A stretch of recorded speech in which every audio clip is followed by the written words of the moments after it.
Hello viewers, আদাব। Pigeon লাভার পার্থ চ্যানেলের পক্ষ থেকে আপনাদের সবাইকে জানাই স্বাগতম। আশা করি আপনারা সকলেই ভালো আছেন। তো ভিউয়ার্স, আমাদের আজকের ভিডিওর বিষয়টি হচ্ছে শীতে কবুতরকে কীভাবে সুস্থ রাখা যায়। আমরা এই বিষয়ে আজকে আলোচনা করব। তো চলুন ভিডিওটি শুরু করা যাক। কবুতরকে মাসে একদিন কিছু সময় উপবাস রাখা, এতে কবুতরের কার্পে জমে থাকা খাদ্য সঞ্চিত হয়, ফলে বিভিন্ন রোগ থেকে কবুতর সুরক্ষিত থাকে।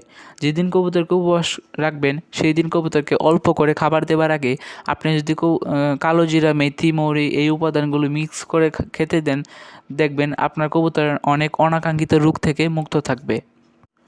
৪৫ দিন পর পর কবুতরকে কৃমি কোর্স করাবেন।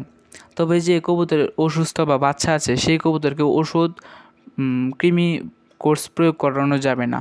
যে কবুতর ১-২ দিনের মধ্যে ডিম দিতে পারবে এবং ৭ দিনের মধ্যে বাচ্চা ফুটিয়ে দিবে এমন কবুতরকে কৃমি কোর্স দিবেন না।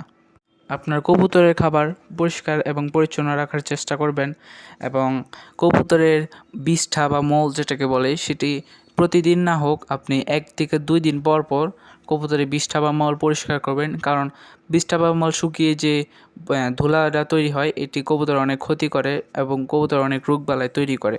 এটি পরিষ্কার রাখার চেষ্টা করবেন। শীতকালে খাবারে ফ্যাঙ্গাস থাকার কারণে কবুতরের অনেক পাতলা পায়খানা দেখা দেয়। তো আপনারা খাবারটিকে একটু হালকা গরম করে কবুতরকে খেতে দিবেন, তাহলে এই সমস্যাটি আর হবে না। অনেক সময় কবুতরকে ভিটামিনের প্রয়োগের ফলে পাতলা বা হলুদ ধরনের পায়খানা দিতে পারে। তখন আপনারা বুঝে নেবেন যে ভিটামিনটি নষ্ট ছিল। তো আপনারা ভিটামিনটি আর একটা নতুন ভিটামিন প্রয়োগ করবেন। শীতকালে কবুতরকে প্রতি সপ্তাহে গোসল দেওয়ার চেষ্টা করতে হবে। হালকা গরম পানিতে এক বল পানিতে হালকা গরম পানি দিয়ে কবুতরকে গোসল করানোর চেষ্টা করবেন। পানি এবং খাবারের পাত্র কবুতরের নিয়মিত পরিষ্কার রাখতে হবে। শীতের মৌসুম মানে কবুতরের রোগবালাই বেশি হয়, এই ভুল ধারণা মাথা থেকে বের করতে হবে। আর কবুতর ঝিম ধরে বসে থাকা মানেই কবুতরের রোগ হয়েছে এমন ভুল ধারণা আপনারা করবেন না। শীতকালে খাবার ব্যবস্থাপনার কারণেই কবুতরের বিভিন্ন রোগ হয়। তো আপনারা খাবারটিকে হালকা গরম করে খেতে দিবেন এবং কবুতরের চারদিকে কাপড় দিয়ে বেশিক্ষণ রাখবেন না। দিনের বেলায় কাপড় দিয়ে রাখবেন না, রাতের বেলায় হালকা একটু মোটা কাপড় দিয়ে ঢেকে রাখবেন, দিনের বেলায় খুলে রাখবেন, কারণ যদি বাতাস আসা যাওয়া না করে তো কবুতরের বিভিন্ন রোগ হবে এই বন্ধ গ্যাস থেকে।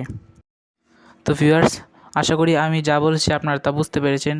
আমার এই ভিডিওটি যদি আপনার কাছে ভালো লেগে থাকে তাহলে অবশ্যই আমার ইউটিউব চ্যানেলটিকে সাবস্ক্রাইব করে পাশে বেল বাটন বাজিয়ে দিবেন এবং যারা পেজ থেকে দেখতেছেন তারা অবশ্যই পেজটিকে ফলো দিয়ে রাখবেন। ধন্যবাদ।